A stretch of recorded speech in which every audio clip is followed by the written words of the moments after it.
Hati ang reaksyon ng mga senador sa panukalang ibaba sa 10 taon ng criminal age liability ng mga bata.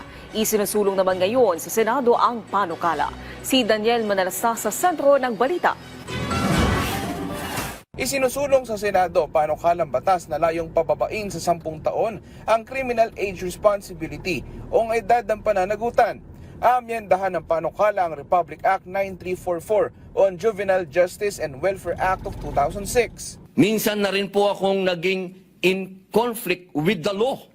Dala ng pagiging mapusok mula pagkabata noong ako po ay nasa bilangguan.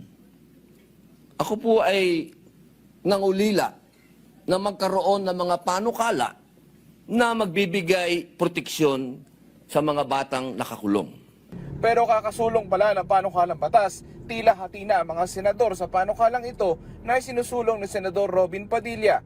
Si Senador Kiko Pangilinan tumayo para linawin ang ilang probisyon ng kasalukuyang batas. Yung bitiw na salita ng bata dito sa video na sinasabing ginawa namin ng krimen dahil alam namin hindi kami mapaparusahan ay maling impormasyon.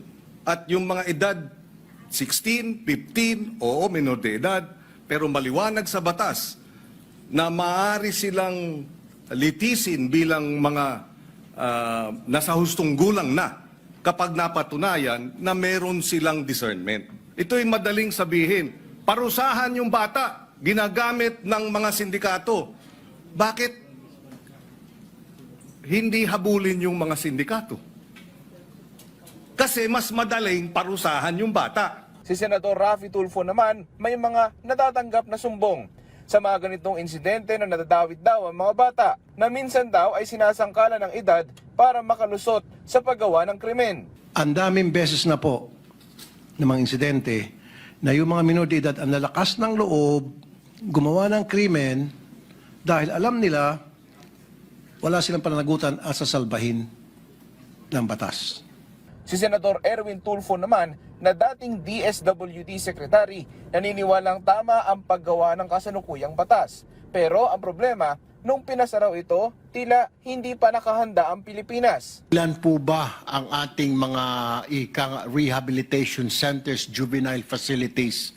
11 lamang po. Pag may nahuli pong non-rape, ang gagawin po ng pulis, huhulihin. Hindi po alam ng pulis kung saan ilalagay ang bata. Dahil wala pong kulungan, wala po siyang selda, hindi naman pong maaring isama siya sa mga matatandang nakakulong. Wala po tayong juvenile court. Kaya hindi po matatry ang bata o malilitis dahil wala po tayong korte.